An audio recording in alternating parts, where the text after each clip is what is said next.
Now it's time for our press review with Antonia Kerrigan. We've already talked about those horrific deaths in the Channel on Tuesday, 12 dead. What is the press saying about this on both sides of the Channel, Antonia? Well, as you say, it's a horrific incident. And as you see on the front page of The Guardian, you've got this fairly violent language. 6 children among the 12 dead after a boat was ripped open. Extremely visual and unpleasant language when you think about how those 12 people died. In the French press, there was this piece from Libération where they focus on the visit of Interior Minister Gérard Darmanin to the site of the incident on land in France. And he described the boat as looking flimsy and as less than 7 metres long when you think that 65 people were squeezed onto that vessel, only 8 of whom had life jackets. You can very well see just what a dangerous crossing this was. Darmanin also renewed a call for a migratory pact between the UK and the EU. That's, of course, been in talks for a very long time, which stalled under former Prime Minister Boris Johnson. The Interior Minister also, of course, boasted of 1,700 officers of the law deployed in France every day to prevent these crossings. However, they clearly were not enough to save these 12 people. Let's now have a look at this piece by the BBC. They've given a by-the-numbers account of this phenomenon of crossings over the Channel. They tell us firstly that more than at least 189 confirmed deaths in the Channel since 2018. That's before yesterday's incident, so it doesn't take a lot of maths to know that takes us now above 200 in the past 6 years. The migrants in yesterday's shipwreck are thought to have been Eritrean, but the figures say most migrants crossing the Channel by boat are Afghan and Iranian. They also provide a comparative of UK small boats arrivals compared to Mediterranean countries like Italy, Greece and Spain.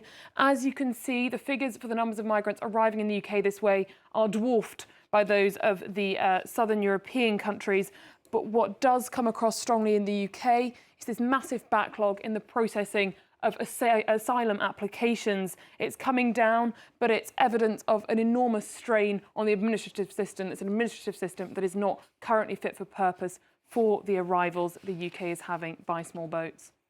Right, and staying on the subject of migration, this time across the Mediterranean, though, a Libyan people smuggler was shot dead on Sunday in Tripoli. Tell us more about this story, Antonia.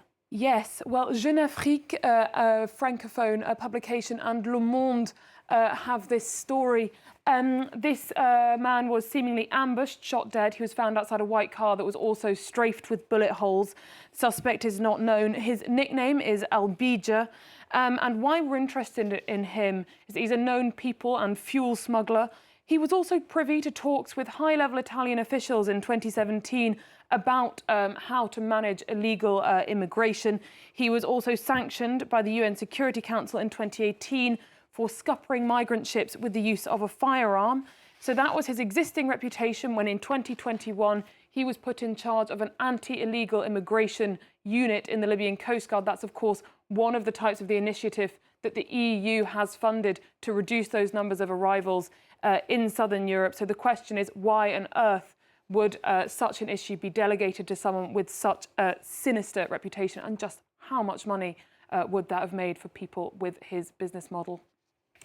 All right, and in Ireland, a fresh report reveals nearly 2,400 allegations of sexual abuse made in 308 schools over 30 years in the country.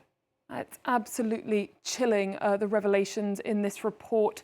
The Irish Times has the headline, "Their childhood stopped the day the abuse started."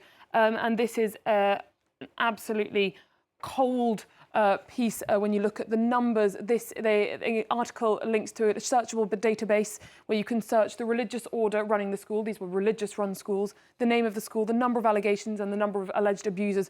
To give you an idea, this is page 1 of 28. The sheer volume is vast, from the 1960s to the 1990s.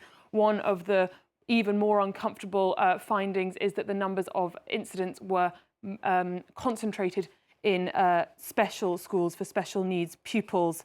The Irish Independent has some of these testimonials, molested, stripped naked, etc. I won't read all of it. They describe predatory priests and teachers performing abuse in front of one another, in front of classes, and even attacks hidden under religious investments, so seemingly acting in complete impunity in these Irish schools.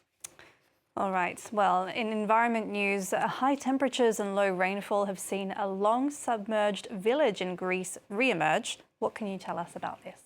Yes, so in the 1970s, when a reservoir was put up, was created by the construction of a dam, this village, 80 buildings were evacuated, the residents were compensated, and the whole community moved into either nearby Athens or uphill. However, as water levels fall, the former residents are very eerily seeing these buildings they left behind re-emerge. Since then, water levels, according to the Vice Mayor, have dropped 40 metres. The water company thinks 30% drop in water level since just last year.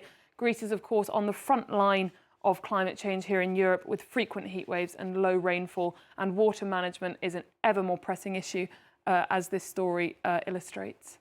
And finally from you, the National Geographic has a beautifully illustrated piece on the humpback whale and the revelation that they're in an elite club within the animal kingdom of using tools. Yes, so as you say, not many species can use tools. There are chimpanzees that use sticks to open their food, sea otters use rocks, and of course humans. You've got me and my touchscreen. Whales, however, humpback whales have been revealed to create nets using bubbles. What they do is to catch their krill, herring and salmon. They dive down under their prey. They release these circles of bubbles, these so-called nets, and these bubbles create a visual barrier, a sort of optical illusion, which makes their prey think they can't escape. It can increase hunting efficiency sevenfold for these animals, who often hunt in groups, as you can see here. It increases their efficiency sevenfold, which is important because they migrate to extremely cold climes. Energy efficiency is everything for these mammals. And it's an extremely intelligent system as well. The scientists found it's not just an indiscriminate blowing of bubbles, but they actually make the bubble rings smaller as the prey is closer. It's very targeted. There's a lot of physics involved. Scientific community is also extremely pleased to see whales getting the recognition for their cognition and complexity, as the whales are so often overshadowed by the slightly more show-offy species, the dolphins.